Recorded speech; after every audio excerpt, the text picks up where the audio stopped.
Nelson Mandela nasceu numa época em que quase toda a África era dominada pelas potências europeias. Como acontecia nas outras colônias, o racismo estava nas leis e nos costumes impostos pelos povos colonizadores. Mas as coisas ficaram bem piores na África do Sul quando eles se tornaram independentes da Grã-Bretanha. E passou para o governo dos brancos em 1931. Quando isso aconteceu, Mandela tinha 13 anos. Nos anos seguintes, esse jovem assistiu o rápido desenvolvimento do nacionalismo africâner, que promovia a total segregação entre as raças e o completo controle de pessoas que não eram brancas. Aos 30 anos de idade, Mandela já era um líder importante na luta dos negros. E foi quando ele viu a ideologia africâner chegando ao poder e estabelecendo um dos governos mais racistas e totalitários da história da humanidade.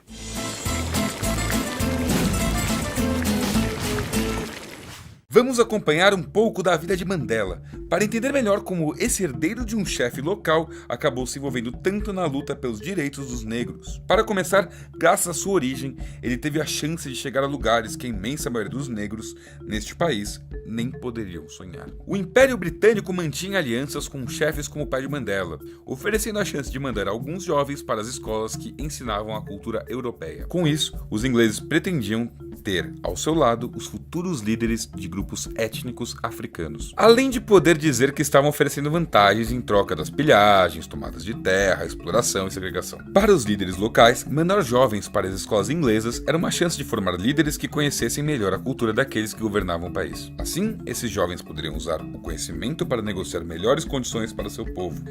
Além da escola, Mandela também cursou o ensino superior. Ele ingressou em 1939 na Universidade de Fort Hare, primeiro a oferecer cursos para estudantes negros. É uma universidade que foi criada pelos britânicos no ano de 1916 para formar os futuros líderes de povos colonizados e defensores dos valores, instituições e modo de vida dos ingleses. Mas o que acabou acontecendo foi que esses jovens também começaram a perceber que tinham várias coisas em comum. Pois é, quando ainda moravam em suas regiões, se consideravam membros de grupos distintos, pois eram.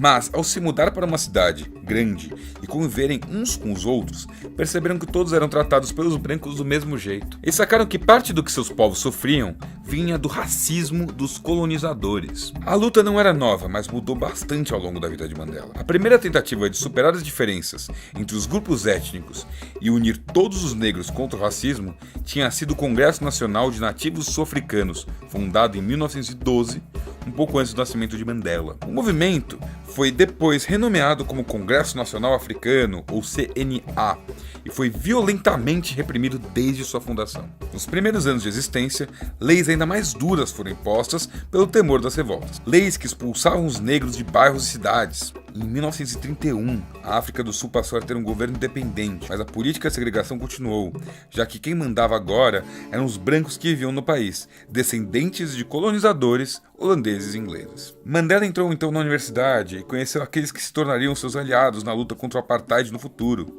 sendo o mais relevante deles Oliver Tambo. Em 1940, Mandela, Tambo e outros foram expulsos de Fort Hare por fazer um boicote às eleições para representante. Esse boicote era em protesto contra a má qualidade de alimentação que os estudantes recebiam. Com a expulsão, Tambo foi dar aula para negros na escola onde ele tinha estudado em Joanesburgo. Mandela, que tinha 22 anos, retornou para sua terra e sua família, onde ele era esperado para ser o próximo chefe. Só que, para isso rolar, ele precisava seguir a tradição e aceitar um casamento arranjado com uma mulher que ele nunca tinha visto. Então, ele fugiu para Joanesburgo, a maior cidade do país, deixando para trás uma vida pacata, numa comunidade tradicional e a possibilidade de ser chefe do seu povo. Vivendo na cidade grande, sem ter as mesmas regalias de quando era mais novo, teve que arrumar trampos ruins, comuns para outros jovens negros, mas não para ele. Trabalhando em Joanesburgo, Mandela conheceu Walter Sisulu, outro que se tornou um importante aliado na luta. Mas, ao contrário de Mandela, Sisulu tinha uma origem pobre e nunca contou com o apoio de seu pai, um homem branco que trabalhava inspecionando o trabalho dos operários. Sisulu já era atuante no movimento operário quando convidou Mandela, Oliver Tambo e outros jovens negros de diversas origens para formar a Liga da Juventude do Congresso Nacional Africano, em 1944. Era a nova geração da CNA, impaciente com a forma como os líderes haviam conduzido a luta contra a segregação até agora. E nessa época, Mandela se casou com a prima de Sisulu. Evelyn Mays tinha origem pobre e morava em Soweto, na periferia da cidade, que tinha sido estabelecida para receber pessoas negras expulsas de sua terra. Ele, que tinha nascido para morar num palácio com a filha de algum chefe, acabou construindo uma família em Soweto, onde conheceu a dura realidade de viver em uma township. Township é uma palavra inglesa que significa município, mas que na África do Sul era usada para se referir aos bairros periféricos destinados para quem não era branco. Mandela morou em Soweto entre 1946 e 1962, e neste período se tornou o líder mais importante da luta contra a segregação racial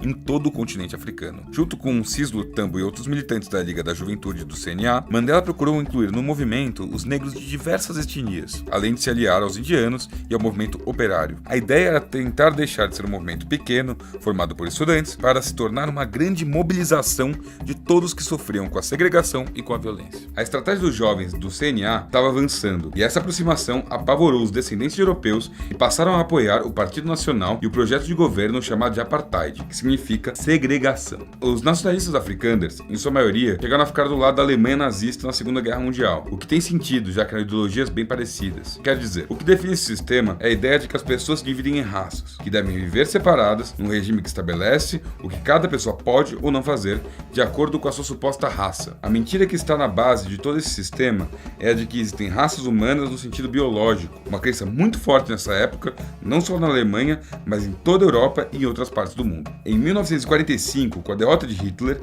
as leis de segregação racial foram questionadas em diversos países. Nos Estados Unidos, ganhou força o movimento pelos direitos civis dos negros e também a violência dos supremacistas brancos que atacavam marchas e assassinavam líderes como Malcolm X e Martin Luther King. Nos países da África surgiram movimentos de independência liderados por jovens negros de diferentes etnias, que se uniam contra as potências coloniais. Mas na África do Sul, as ideias supremacistas se estabeleceram no poder com uma força muito maior. Com o final da Segunda Guerra, os diversos partidos nacionalistas africanos se unificaram no Partido Nacional, que estabeleceu como plano de governo o Apartheid. Em 1948, a maioria dos brancos na África do Sul escolheu nas urnas o Partido Nacional e seu projeto por temer os avanços dos negros, dos indianos, dos operários e dos comunistas, que estavam cada vez mais unidos. O Apartheid foi legalmente estabelecido pelo governo do Partido Nacional e aprovou leis rígidas de separação entre raças e de repressão de pessoas que não eram brancas. Serviços públicos como educação, saúde e transportes foram sendo restringidos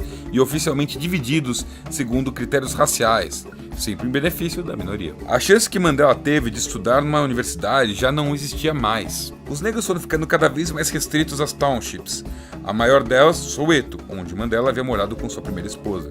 Sim, porque em 1958 Evelyn Maize o deixou, cansada de ser deixada de lado por um marido focado só em política. Além disso, não aprovava sua luta por ser contra os princípios da religião dela, que era a Testemunha de Jeová. Agora, para saber onde é que foi parar essa luta do Mandela, a gente vai precisar de mais um vídeo. Bom, é isso, galera. Eu espero que vocês tenham gostado do nosso conteúdo. Se você gostou, dá seu joinha, manda pro seu professor de história, manda pra galera que você achava que você tem que mandar. Se você gosta do nosso conteúdo, nos ajude no nosso crowdfunding, que parece pouco, mas ajuda bastante, que é o apoia.se/canal Revisão. Se você tiver alguma dica, algum roteiro, quer contribuir de alguma outra forma, mande um e-mail para o contato@canalrevisão.com.br. E é isso, é nóis, falou!